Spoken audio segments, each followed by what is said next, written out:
पुरुषाय विद्महे महादेवाय धीमहि तन्नो रुद्रा प्रचोदयात्. அனைத்து நண்பர்களுக்கும் பிறைசூடன் சார்பாக அன்பான வணக்கங்கள். இந்த வீடியோ பிடித்திருந்தால் லைக் பண்ணுங்கள், ஷேர் பண்ணுங்கள், கமெண்ட் பண்ணுங்கள், மறக்காமல் சப்ஸ்கிரைப் பண்ணுங்கள். வாங்க வீடியோ பார்ப்போம். வைகாசி மாத கிரகநிலை. வைகாசி மாதத்தில், அதாவது மே மாதம் 15ஆம் தேதி சூரிய பகவான் ரிஷபராசிக்கு பயிற்சி ஆகிறாரு. அதுக்கு முன்னாடி ஒரு நாள் முன்னதாக 2025 மே மாதம் 14ஆம் தேதி குரு பகவான் ரிஷபராசியிலிருந்து மிதுனத்துக்கு பயிற்சியாக இருக்கிறாரு. சூரியன் ஒரு ராசியிலிருந்து மற்றொரு ராசிக்கு ஒரு மாதத்திற்கு ஒரு முறை பயிற்சியாக கூடியவர். மேச ராசியிலிருந்து ரிஷபராசிக்கு செல்லும்போது வைகாசி மாதம் பிறக்குதுங்க. இதனால் வைகாசி மாதம் ரிஷப மாதம் என்றும் அழைக்கப்படுது. அதிக சுப முகூர்த்தம் அடங்கிய மாதமாகவும் மே 23ஆம் தேதி புதனும் சூரியனுடன் சேர்ந்து புத ஆதித்ய ராஜயோகத்தையும் உருவாக்குதுங்க. வைகாசி மாத ராசி பலன்கள் 2025ஆம் ஆண்டு மீனராசியை பற்றி நாம் பார்க்க போகிறோம். மீனராசி அன்பர்களே, ஒவ்வொரு விஷயத்திலும் சாதகமான அனுகூல மேன்மைகளை அடைய போகிறீங்க. ராசியை விட்டு ராகு கிரகம் வெளிவந்திருக்கிறதும், 3ஆம் இடத்தை விட்டு ராசிநாதன் குரு பகவான் விலகி சுகஸ்தானத்தில் அமர்ந்திருக்கிறத போவதும், வெற்றி ஸ்தானமான 3வது இடத்தில் எதிரி எதிர்ப்பு ஸ்தானமான அதிபதியான சூரியன் அமர்ந்திருக்கிறதும் காரணமாக எந்த புது தொந்தரவுகளையும் சந்திக்க மாட்டீங்க. 3வது வாரத்திலிருந்து யோகாதிபதியான செவ்வாய் அவருக்கே உரித்தான இடத்துல அமர்ந்து விசேஷமான அதிர்ஷ்ட வளர்ச்சிகளை ஏற்படுத்த போகிறாரு. விரயஸ்தானத்தில் சனி பகவான் அமர்ந்திருக்கிறதுனால அவசிய முயற்சிகளில் சிறு தாமதம் ஏற்படலாம்.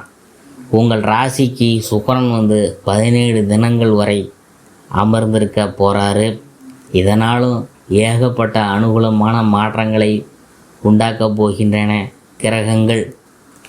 பல மாதங்களாக முயற்சித்து வருகின்ற விஷயம் மாதம் தொடங்கிய 8வது தினம் முடிந்த பிற்பாடு சட்டென சாதகமான வெற்றியை உண்டாக்கும். 2 வாரங்கள் கடந்த பிற்பாடு ஒவ்வொரு விஷயமும் எளிதாக பூர்த்தியாவதை நினைத்து வியக்க போகிறீங்க. ஆரோக்கிய வகை சங்கடங்களும் விரயங்களும் தீர்வுக்கு வரும். திடீரென புதிய வாகனமோ மண்மனை சொத்து கட்டட சம்பந்த அனுகூலமோ அதிர்ஷ்டத்துடன் ஏற்படும். கொடுக்கல் வாங்கல் மூலம் சில விஷயங்களை துணிச்சலாக தன்னம்பிக்கையுடன் சாதிப்பீங்க. வாரிசுகளின் எதிர்கால வளர்ச்சி பற்றிய கவலைக்கு தீர்வு ஏற்படும். இளம் இருபாலருக்கும் முதல் வாரம் முடிஞ்ச பிற்பாடு திருமண கனவு நிறைவேறப் போகுது. மாதம் முழுவதும் கடகம் தனுசு ராசிக்காரங்க அனுகூலமாக நிற்பாங்க. உத்தியோகம், பணி, பதவி விஷயங்களில் கடுமையான நீடித்து கொண்டிருந்தாலும் நிவர்த்தியான தீர்வு கிடைக்குமுங்க. இந்த மாதம் திங்கக்கிழமை, செவ்வாய்க்கிழமை மற்றும் வியாழக்கிழமையில் அதிர்ஷ்டமான நன்மைகள் காத்திருக்குது. இந்த மாதம் 1, 3, 6, 7, 14, 22, 24, 25, 27, 31 ஆகிய நாட்களில் பொன்பொருள் சேர்க்கை உண்டாகும். நினைச்சது நடக்கும். பலகால திட்டங்கள் நிறைவேறும். வாரிசுகளின் கடமையை நிறைவேற்றுவீங்க. அவங்களுக்கு கிடைக்க போகும் உத்தியோகத்தால் பெருமிதம் அடைய போகிறீங்க. இறுதி வாரத்தில் அயல் தேச பயணமும் காத்திருக்குது. அடுத்தது பெண்கள். புதிய சிக்கல் ஏற்படாமல் மனவாழ்வு இனிமையாக நகரப்போகுது. வாரிசுகள் பற்றிய கவலை தீரும். மாணவ மாணவிகள் பாராட்டும் கல்வி நிறுவனத்தால் சன்மானமும் காத்துள்ளன. விவசாயிகள் இந்த மாதம் தொடங்கி 8வது தினத்திலிருந்து எல்லா சிரமங்களிலிருந்தும் விடுபட போகிறீங்க. உத்தியோகஸ்தர்கள் அதிகாரி சம்பந்த நெருக்கடி கவலைகளும் முதல் வாரம் முடிஞ்ச பிற்பாடு தீரும். தொழிலதிபர்கள் தொழில் சார்ந்த அடுத்தடுத்த வளர்ச்சிக்கான அதிர்ஷ்ட சாதகங்கள் உண்டாகும். கலைஞர்கள் மிக கடுமையாக போராடி கொண்டிருக்கின்ற முயற்சிகளில் திடீர் வெற்றி உண்டு. அரசியல்வாதிகள் உத்திரட்டாதி நட்சத்திரக்காரங்க சக கட்சி ரீதியாக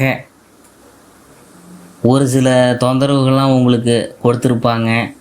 அந்த பிரச்சனைகளிலிருந்து நீங்கள் மீள போகிறீங்க. அனுகூலமான நட்சத்திரங்கள் அஸ்வினி, பரணி, ரோஹிணி, திருவாதிரை, பூசம், ஆயில்யம், பூரம், உத்திரம், சுவாதி, அனுஷம், மூலம், திருவோணம், சதயம், பூரட்டாதி. பணவரவும் அதிர்ஷ்டமான நாட்களும் மே 15, 17, 19, 20, 21, 23, 25, 27, 30, ஜூன் 1, 2, 4, 5, 7, 9, 12, 14. பரிகாரம் என்னன்னு பார்க்கும்பொழுது இந்த மாதம் ஏதாவது ஒரு செவ்வாய்க்கிழமை அன்று ஸ்ரீ குலதெய்வத்திற்கு கற்பஞ்சாறு அபிஷேகத்திற்கு தந்து பிரார்த்தனை செய்து கொள்ளலாம்.